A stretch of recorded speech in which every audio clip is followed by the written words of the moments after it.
Welcome.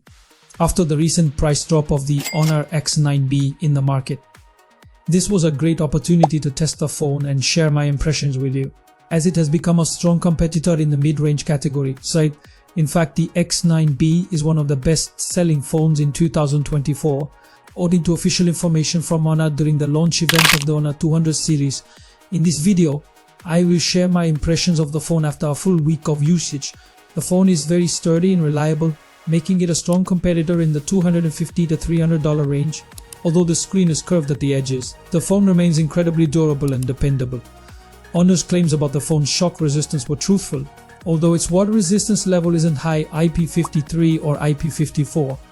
It can withstand light splashes and dust. The case prominently protects the rear camera lenses.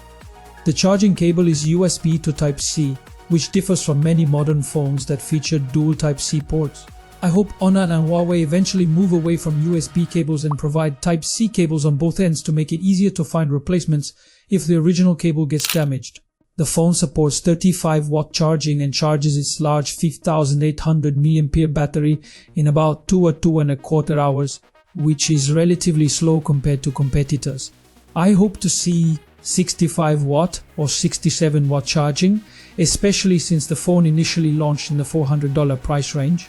Finally, the phone includes a 3.5mm headphone jack along with an adapter to convert it to Type-C. Weighing in at 185 grams, the phone is light for a device with such a large battery. It's made of plastic with a metal ring around the rear cameras, giving it a distinctive and premium look.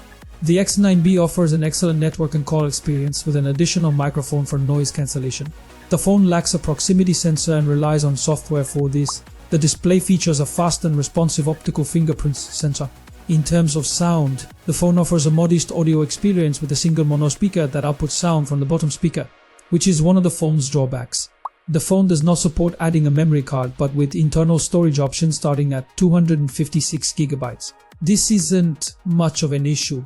The screen is an AMOLED panel, supporting 1 billion colors with a 120Hz refresh rate, measuring 6.78 inches and boasting a high-resolution 431 pixels per inch and a brightness of 1200 nits, making it suitable for use in various lighting conditions. The phone runs Android 13 with the Honor Magic OS 7.2 interface, with future updates expected.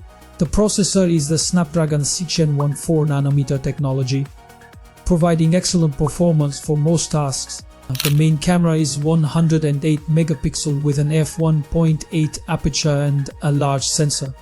The camera performed very well in my experience, despite some criticisms in other reviews. The second camera is a 5 megapixel ultra-wide lens alongside a 2 megapixel macro camera, which isn't particularly useful.